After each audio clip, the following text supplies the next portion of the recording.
guys, welcome. I'm doing something a little bit different on my channel today. This video was kind of inspired by the fact that, and this is an amazing thing, but I hear from people all the time who are just now discovering my channel. Like after all these years that I've been on YouTube, you know, like a 10-year anniversary is coming up the end of this year. I still see people in comments or on Twitter or wherever saying, I just found your channel, I'm so excited. And that like just fills my heart because I just can't believe that anybody's still coming across me, I guess, after all these years. I think to have longevity on YouTube can be a difficult thing, so I'm very grateful for that. But that being said, I think sometimes people just see, you know, the person here talking about makeup, and sometimes you might wonder, or I know I might wonder with other people, like, what's the real story behind this person? What are some things about this person that I might not know? And so that's kind of what I'm going to be sharing here in this video. I just created this random list of 30 things that you may or may not know about me. I don't know. I think I've done maybe a tag like this in the past, or I've done something on my vlog channel before that was sort of along these lines, but it's truly been years. So anybody who's found me recently and didn't really go back in my stuff, there's just a lot that you might not know. And so I thought it might be fun to do this. And maybe if other people out there make videos and want to do the same, I think it would be fun because this is really the kind of video that I wish was my first video on my channel. Just giving people a little insight into who I am rather than just jumping in and saying, hey, I'm going to review e.l.f. brushes for you today. A very brief background here in case you really don't know anything about me. I live in Southern Illinois with my husband, Tyler. I call him Bub. So if you've heard me just randomly speak of a bub, that's Bub. And he's an attorney. We have two little girls, Belle and Eve. Belle is 2. She will be 3 in September, and Eve is coming up on 5 months here in a few days. Back in 2006, when we came to Southern Illinois so Tyler could go to law school, I started at the local ABC affiliate down here, and I just started part-time. That was the only thing available, was to be like a behind-the-scenes associate producer, as they call it, you know, running cameras and editing videos and stuff. But eventually I started reporting, producing, weekend anchoring, and for the last 4 of my 6 years at the station, I was a morning anchor. So that was 2006 when the whole news thing started, and about a year into that, in 2007, was when I started my YouTube channel, and that became like my after-work activity. So I started it then, and it's continued till now. And some people think of me, I guess, as just having one job now, like I'm YouTube full-time. Well, I am mommy full-time, actually, and I also do YouTube, so I consider myself like a work-from-home mom, I guess. So I'm gonna get into my list here. It's really random. I wanted it to be that way, and if you guys have like some random facts about yourself, it doesn't have to be like 30 of them, or it could be, you know, that's fine, but if you want to share in the comments section like some cool, unusual things about yourself, I think that would be really fun for me to read. But number 1, I'm gonna talk about pet peeves. My biggest pet peeves would be lip smacking. Like hearing somebody while they're chewing their food, hearing all of the juices in their mouth, like smacking the food, chewing with your mouth open primarily. Like if you can just chew with your mouth shut, we can totally detour the whole issue, because that just doesn't create the annoying noise that I'm talking about. It's when people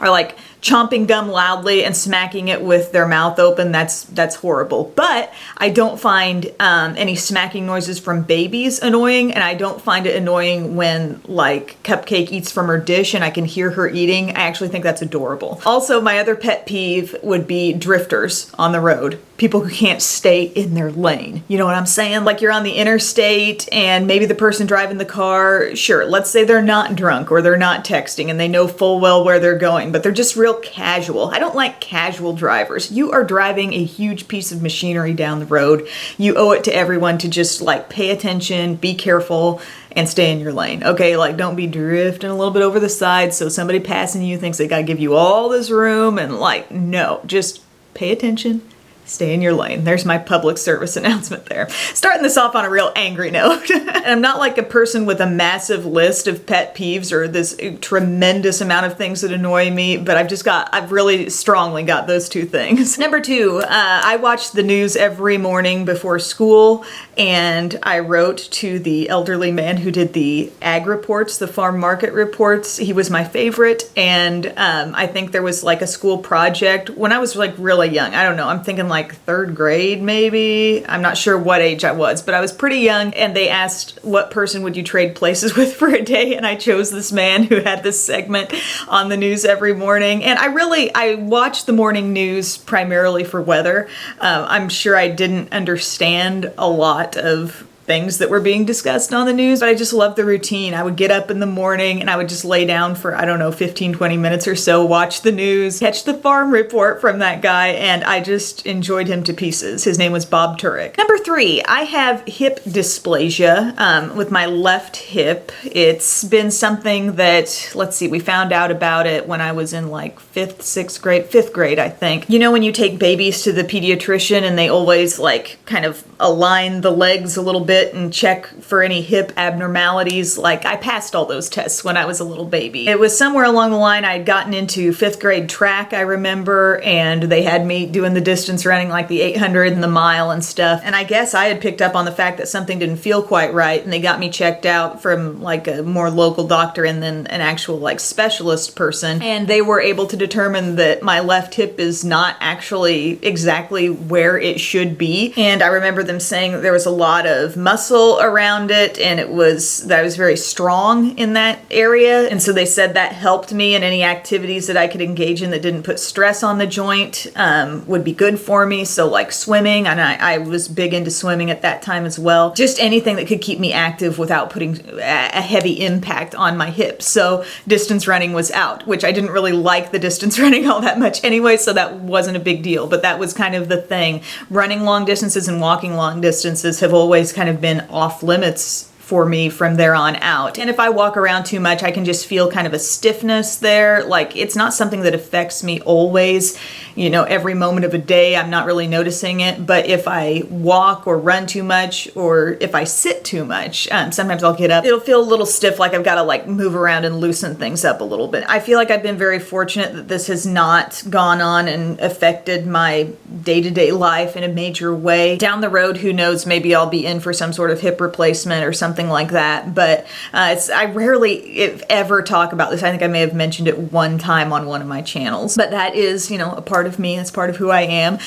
Number 4, I am a nerd level cheerleader. I say this because I think a lot of times people associate cheerleaders with like popularity, and everybody wants to be a cheerleader, and you know, airheadedness or whatever. You know, there are a bunch of ridiculous stereotypes, I think, that follow cheerleaders. Cheerleading is a very athletic sport, first off. I'll get that out there, but I did it because I really loved cheerleading. It was not really the popular thing to do in my school. For a period of time, I think our JV squad had like 3 girls on it. You know, there just weren't a ton of people clamoring to get on the cheerleading squad. You know, competitive tryouts, no sir. It's like, can I find someone in the hallway who might join me in this endeavor? You know, anybody, come on. But I loved it. When I got into high school, we started out with just a really amazing coach named Nikki, and she just got this fire lit in me for cheerleading. And it was something that I could actually do even with my hip problems. Knowing I had that problem, I still went on and I learned to tumble, you know, I got a standing back tuck, and I learned how to do all kinds of things. It was amazing, really, that I was able to do it with this situation. I was a flyer. I mean, we're doing things that, you know, made people tell my mom in the stands, like, how can you watch her do that stuff? But I absolutely love cheerleading. Anytime I can catch a competition on ESPN, even today, I will sit down and stop and watch it. I went on to cheer for 4 years in college. I love choreography. I loved learning new stunts. I love seeing other people, you know, pick up a new skill. And getting into college, I loved it most because I really overcame some fears, but like, you know, doing the 2.5 high pyramids, doing flips and basket tosses and things like that. Like, once I kind of came into my own there, I loved that so much. I would not be surprised if at some point in my life I got into coaching or something like that, because I truly enjoy it, and the love has never left me. When I graduated from college, I was not ready to actually not be a cheerleader anymore, but like, you know, there weren't any adult squads I was seeing around. Number 5, I have a bunion. I have a bunion on my right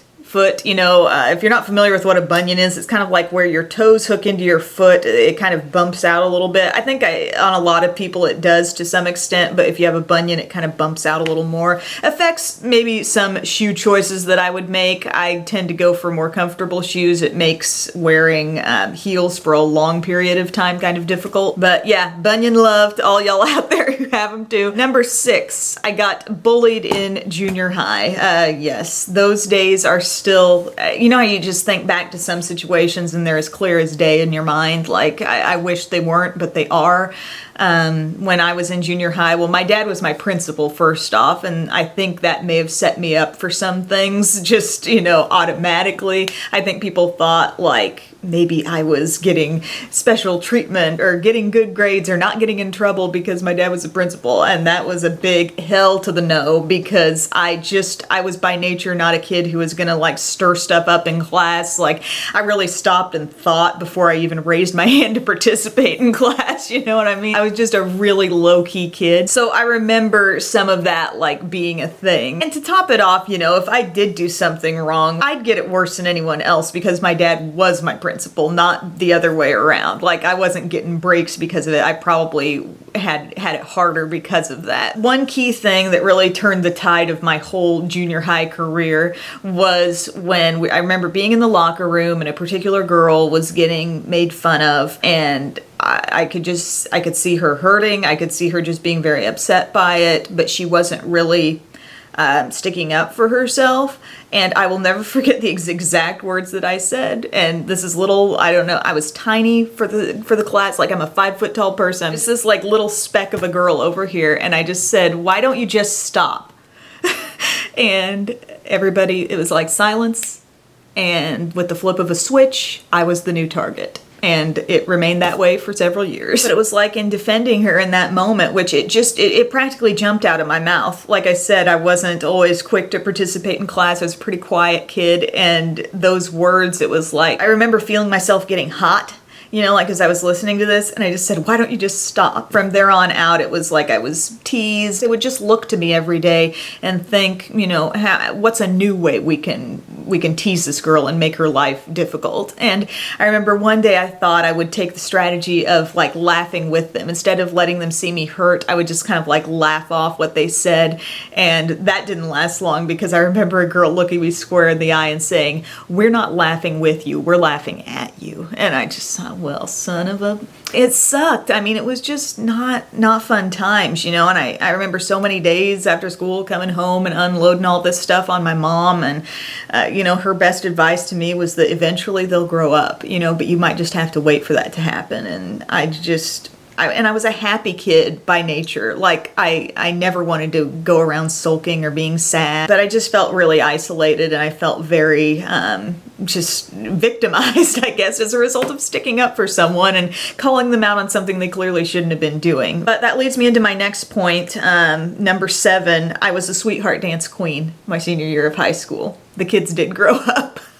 It was like once high school hit, high school was my goal. It was like the thing in the distance, the light at the end of the tunnel. I thought, once I can get into high school, I can meet some older kids, be friends with some other people, not feel so confined to this one class that I'm in. Also, our school was consolidated with a neighboring school in high school for certain sports. So like football and football cheerleading.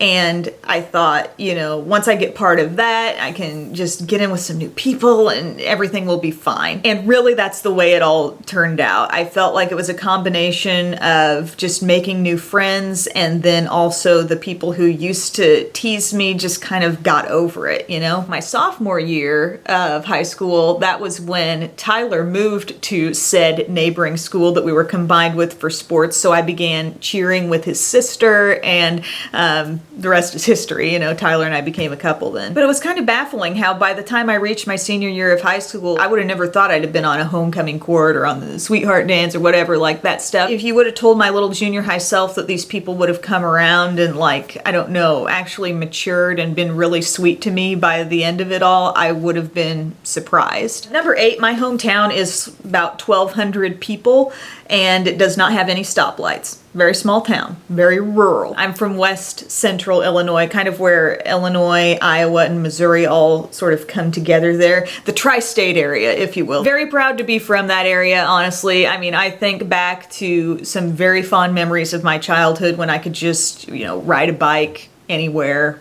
Mom didn't really know where I was. Nobody was concerned, me and my neighbors, were my cousins, and we would hang out all the time. I remember so many summers just spent riding our bikes all over Creation, going to the town pool, buying packs of Big League Chew and finishing the entire thing in one sitting. Like, it just, stuff that kids should be doing in their childhood. And I look at the world today and I think, man, I don't know that there's a lot of that going on. But in that time, it was all good, and nobody was worried about anything, and you could just roam about the town for a whole day and kind of check back in with mom at the end of the day. Number 9, I make an amazing egg salad. I really do. I think I learned about egg salad in a foods class that I took in high school, and I kind of realized, oh my gosh, I love egg salad. And then I, would make it at home, and I kind of doctored it up my own special way, and I have a secret ingredient that I put in it that makes it just perfect. And yeah, there's nothing better than my egg salad on like a saltine cracker,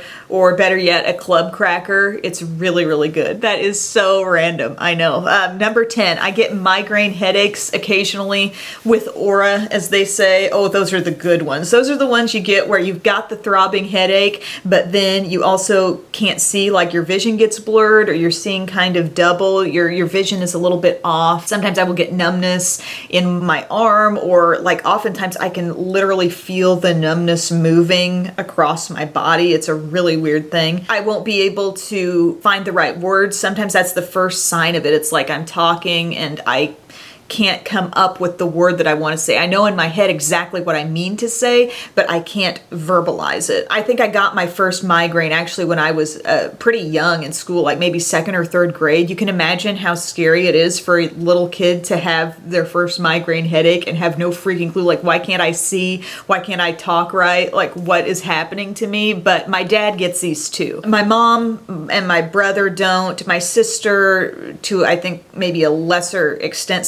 severity-wise, she can sometimes get them, but me and my dad, I think, get them with very similar symptoms. So yeah, I've had migraines on and off throughout my whole childhood and up till now. I think the last migraine I had might have been, I don't know, a couple months ago or something. Migraines in this way are obviously, they're debilitating. I mean, if you can't see and you can't really speak, like it really takes you out of commission for a while. Like you got to just lay down. The only solution is laying down in a dark room. There's also a lot of sensitivity to light and sound, so you got to just be in a dark, quiet place and try to sleep it off. And the headache pain is just usually very intense as well, and then any combination of those other symptoms. And if I stay active too much and I'm not immediately laying down and just trying to zone out of it all, I will start to feel nauseous as well. There have been a couple times where it's made me throw up because, not seeing correctly, the terrible pain. So those kinds of migraines are just really, really tough. Was it high school or college? I got a prescription that would help more quickly take the pain away of the migraine, take away the symptoms, and that was good. But when you're pregnant and when you're nursing, you can't really have that as a go-to. So you've just got to like pick up on the symptoms pretty quickly, and as soon as you can, try to lay down and sleep it off. Number 11, my first paid job was teaching kids gymnastics at the YMCA. I would lead kids through a little warm-up routine known as Mousercise, and that was really fun. I really enjoyed that. I did it like a summer job throughout part of high school, and I think maybe the first couple summers I was in college, maybe the first 3 summers, yeah, up until I had an internship during my last summer of college. But I loved working there because in any times when I wasn't like teaching a class, I could practice myself, for cheerleading, so that was great. Number 12, my very first live report on the news. I forgot where I was when I signed off. Like, I thought, oh my gosh, I'm live on the news for the first time, like live report on location somewhere. And it wasn't a big story. It was like a little fluff story about some, you know, Christmassy event. And I went through this whole live report and I was just getting to the end and thinking, yes, you know, like light at the end of the tunnel. I am home free. I have done it. I've done a good job. For a live shot, you know, you're kind of ad-libbing on camera, and that can be a very scary thing to do that for your first time, like talking off the top of your head live on the news. And so I got to the end where I was supposed to sign off and say like reporting live from wherever, blah, blah, blah. And I couldn't remember like my location where I was, and I had to look down in my notes, and it probably took me like 4 or 5 seconds, which seems like an eternity when there's nobody speaking on live TV. And then I figured it out, and I signed off, and I was just like so ticked at myself. So I don't think I ever made that mistake again. And it was just nerves really, because I could have told anybody at any other moment where I was, you know, but it's like I froze right at the end of the live shot. That leads me to number 13. I did win a Silver Dome Award for Best Anchor in Illinois in 2011, so I got my act together somewhat between the years of 2006 and 2011. But that was a really great accomplishment. I remember submitting a reel, I guess, of my news anchor stuff, interviewing, reporting, and got to go to this big like dinner for it, Silver Dome Awards, and there's awards for various things like Station of the Year and certain kinds of reports and stuff, and there's an award for Best Anchor, and so I thought that was a really neat thing. I keep my little award over there on my table in my office area, so that meant a lot to me personally, but it also, I thought, said a lot for the team that I was working with at that time, our morning news team. You know, it was a very tight-knit, really great group. Number 14, I have the best mom and dad. I really do. They have supported me in everything I've tried. They have never tried to, I don't know, be controlling or try to get me to do a certain thing. Like, they're just honestly the most giving and generous people. I'm thinking back to those days when I was dealing with the bullying situation, and I'm not sure what I would have done if I didn't come home and have a mom to tell me that, you know, you're awesome, you're a great kid. And I chose to believe that. And if I didn't, I think that's where the bullying could have really gotten in my head and potentially deeply affected me in some very negative ways. But I chose to believe my mom and my dad when they told me, you know, like, you're great and you don't need to listen to that. As hard as it was to go throughout years of school ignoring it, having that strong, encouraging force in my life, and it wasn't just my parents, but my whole family, that keeps you going and that keeps you feeling positive, and it helps you, I don't know, remember who you are and not let yourself be defined by the mean things people might say to you. So, yeah, my mom and dad are everything. And whatever I wanted to get involved in, you know, cheerleading and news stuff, it's like they just became the biggest fans, and I will be forever grateful for what they have done for me. Number 15, I'm going to lighten things up with, I love buffets.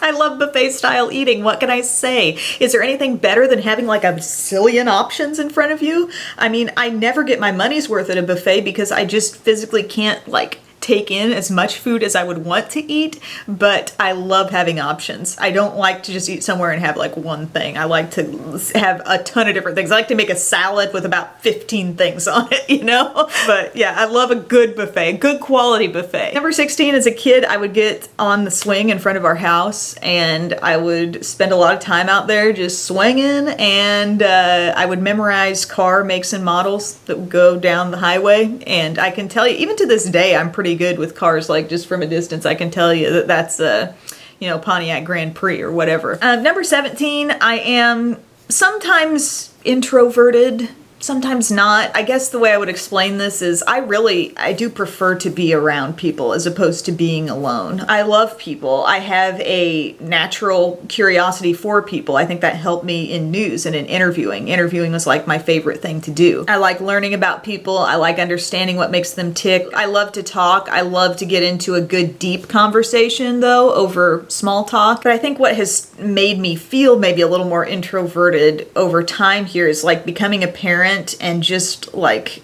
once you get done with all the day-to-day tasks and everybody's needs are taken care of and you've done your work, once you get to the end of that, you're like exhausted. And I guess I value maybe a little bit of solitude and alone time more than I used to. I'm not like getting through the whole entire day and then saying, what social event can I get to right now? Like I'm just kind of wanting to just like close my eyes or like zone out with the TV show or read something, or I don't know. Like I'm valuing the quiet time a little bit more now that I'm in this stage of life where everything seems to be just going. Number 18, I love Carrie Underwood. I think Carrie Underwood is the bomb. Like I love her music, but from what I know of her as a person, like I obviously haven't met her, but from what I know of her, she is a very like down-to-earth celebrity. I would say that one of the pictures she posted recently on Instagram tells it all. Like she actually just posted a picture of her family in her living room looking very lived in, you know, as it should be. And I love that. Like there's so much perfection out there. There's so many people striving to just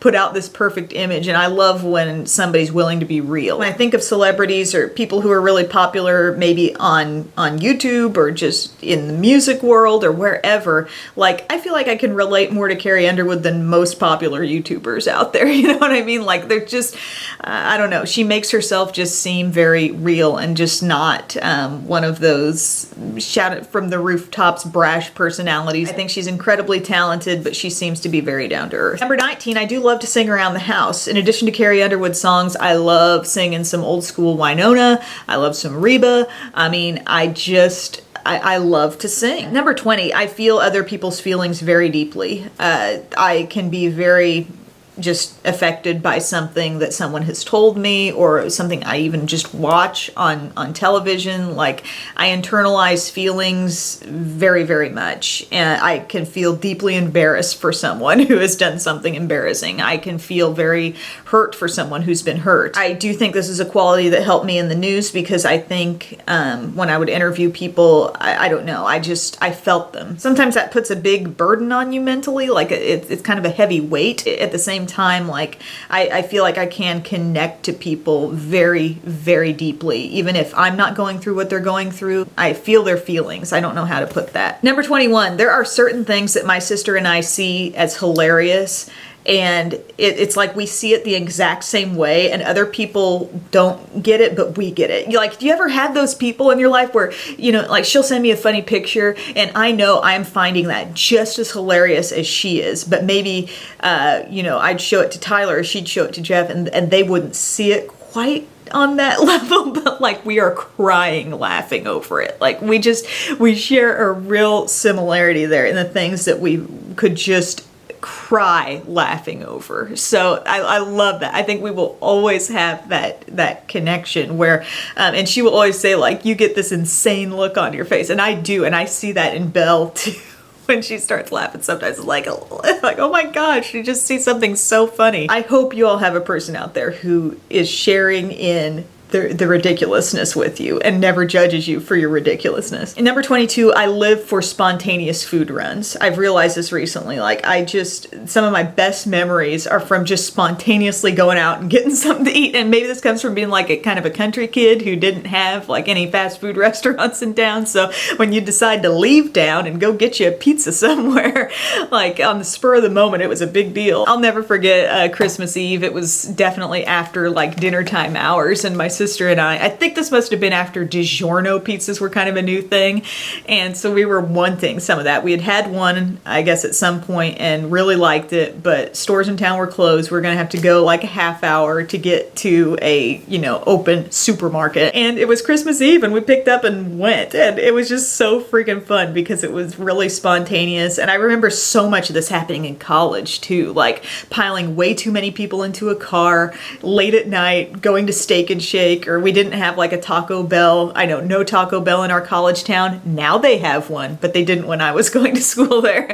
And you know, just take a bunch of people, go over there, and just your ridiculousness always. Even today, like, you know, let's all go get some ice cream. Yeah, let's just do it. Like jump in the car and do it. I love spontaneity. Really, I think I value that more than even having a well laid out plan. While I am a planner in a lot of respects, I would say like for my professional life, I love to have things kind of planned out and put together and well thought through. But when it comes to fun stuff, like if you can just slap something on me, like I'm probably going to be down for it. Number 23, I love board games and I am pretty competitive. Scrabble and Monopoly would be a couple of my favorites, or Trouble.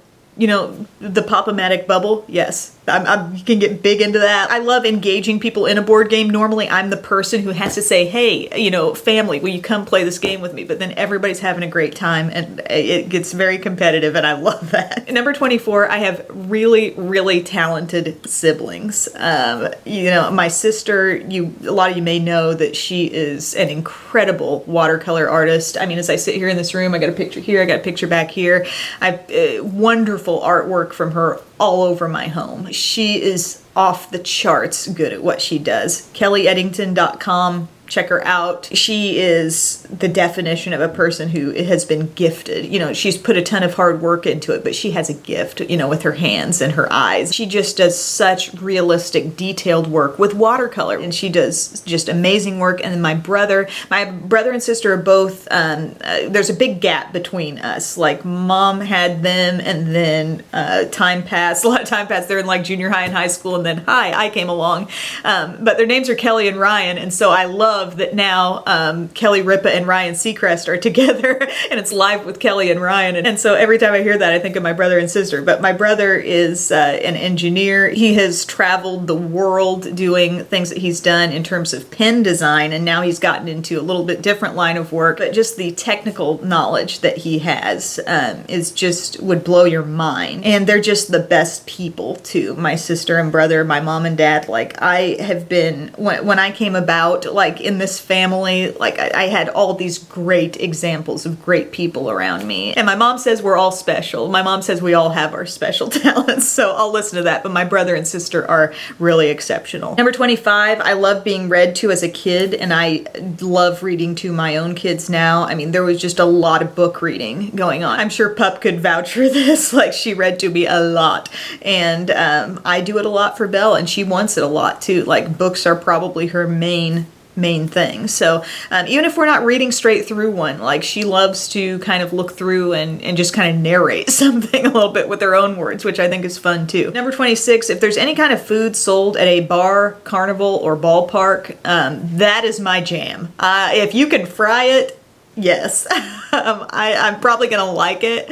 Cotton candy, ice cream, nachos, hot dogs, corn dogs preferably, mozzarella sticks, that bar type food. Like, I love that kind of stuff. Obviously I can't eat it all the time because I'm only 5 feet tall and I would turn into an absolute ball if I just ate that stuff constantly, but that is what I love. Number 27, eyebrows kind of run in the family. If you look at my dad now or back when he was younger, you can see the brow. I have his very same brow shape, and my sister got some brows and my brother got some brows. We are eyebrow people. When I was trying to come up with another thing for my list, Tyler reminded me of this one last night, was when we were in high school and we were getting chased by someone in a car.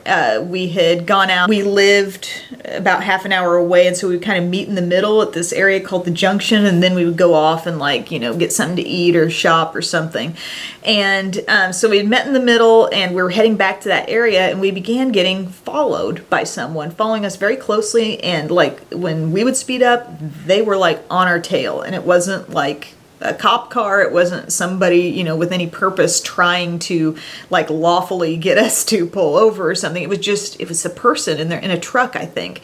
And for the longest time, like, we were going at a very unsafely high rate of speed, like not sure what to do. When we stopped, was this person going to come after us? What was happening here?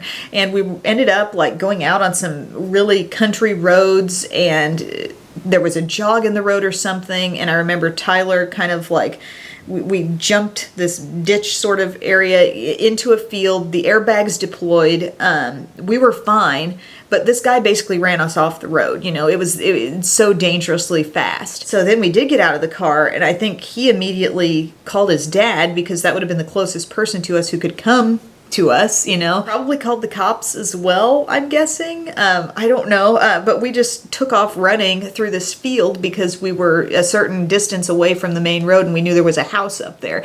And so we were like running in the night through a field, hoping this guy didn't come back around to us because he scared the crap out of us.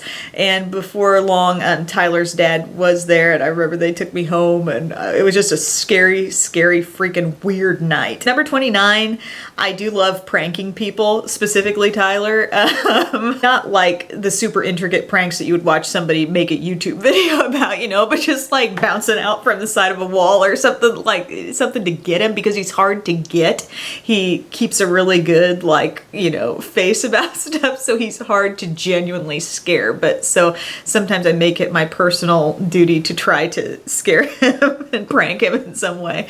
And number 30, last but very much not the least, Tyler is like the balance that I need in this world. His personality and mine. I know they say like you shouldn't look for love, like for someone to complete you. You should try to be your own complete person. But I do feel like our personalities, the way we see things, the way we think about things, like we are very similar in a lot of ways, but also he completes me in so many ways. He, you know, rounds off my edges in so many ways. I don't know why I put it that way. When I'm nervous about something, when I'm upset about something, he's like this big hug, this big protective hug. I don't know how to put it, but he is the best. He came from North Dakota. His family moved from North Dakota when I was in high school. Like, how did I end up with this person? But I was lucky enough to, you know, have this person in my life, and he is just amazing. And you might see snippets of him, I don't know, on my Snapchat or in videos here and there,